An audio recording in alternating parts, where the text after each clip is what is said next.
Have you ever struggled to understand the beauty of Japanese haiku, the poems, translated in English?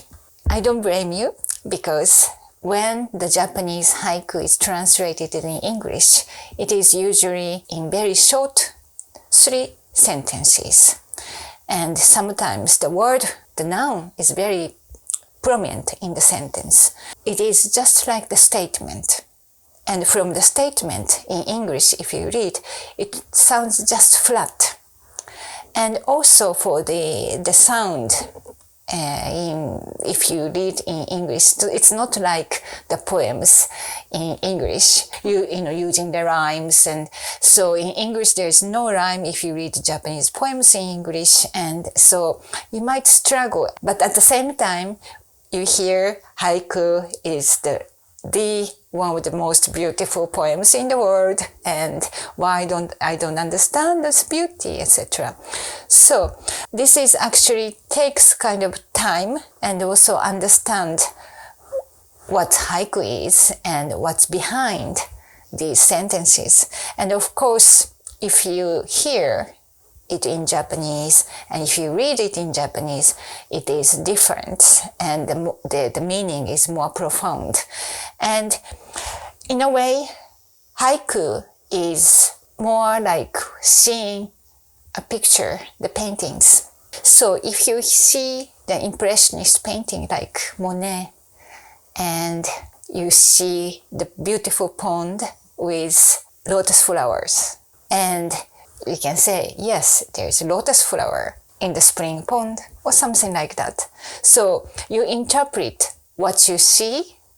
For example, in the painting, already the artist has picked up some scenes or a beautiful object, and you interpret, oh, there's flower, there is a sunflower, like, for example, from the Van Gogh, sunflower, and sunflower is almost dying, or sunflower in the field, sunflower in the room, for example. So you have some interpretation yourself, and because it is already with colors, and you don't need much words to appreciate the painting.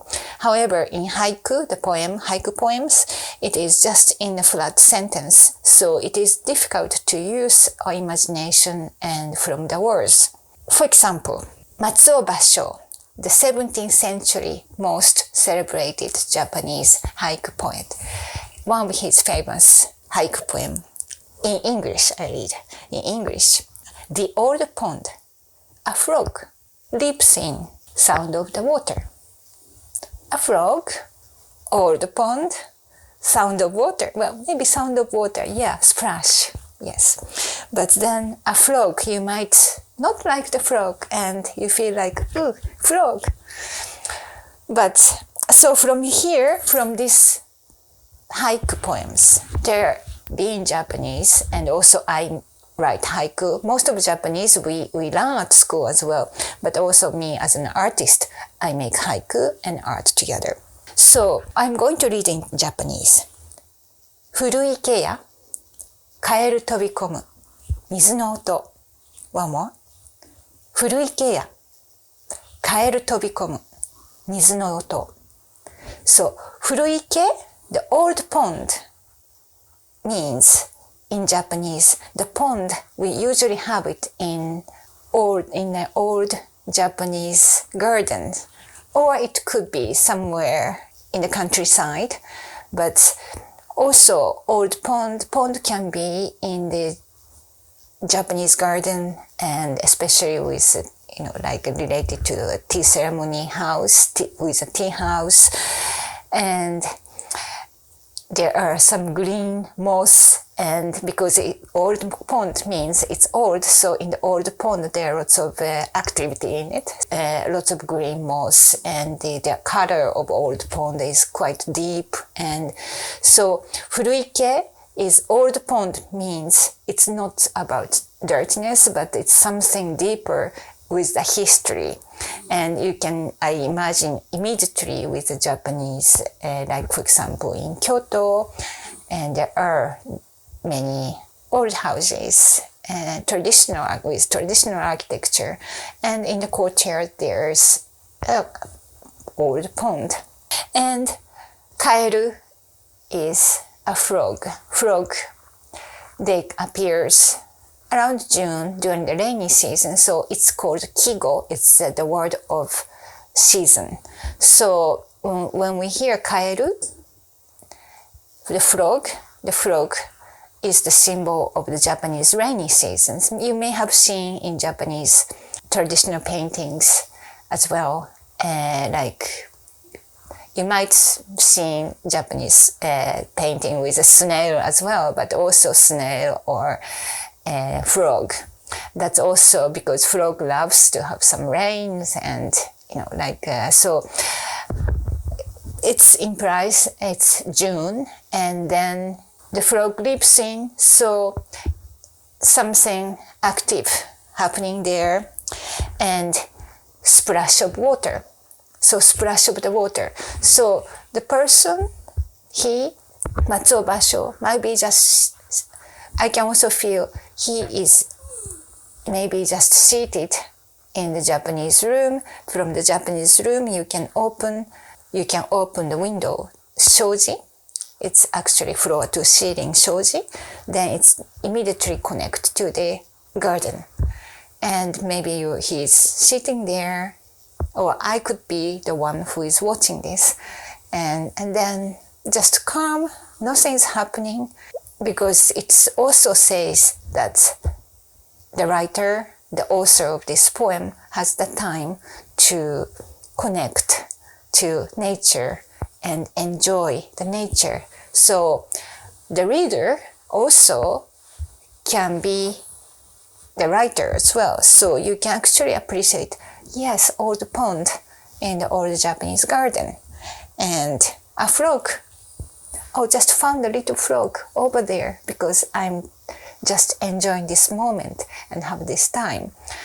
He's living in, and maybe there are some other, maybe the cat might come, so there is a kind of the flow of nature. Then splash, the sound of water, because it's so calm.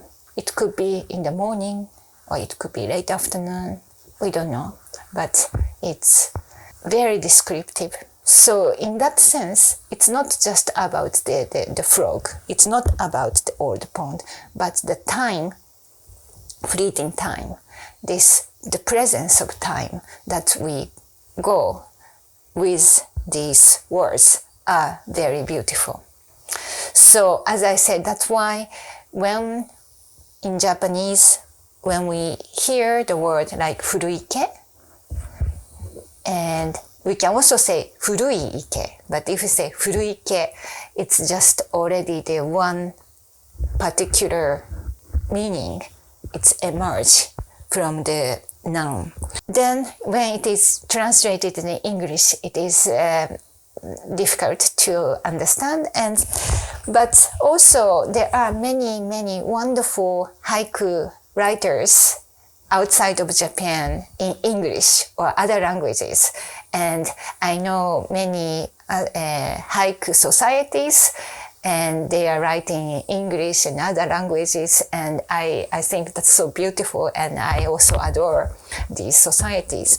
And also I have written I have also published this haiku book for every seasons. And when I wrote, I also thought about English readers, and first I write in Japanese and then translate it into English, but in a way easier to understand this beauty. And because in Japanese, haiku consists of 5 syllables, in total of 17 syllables.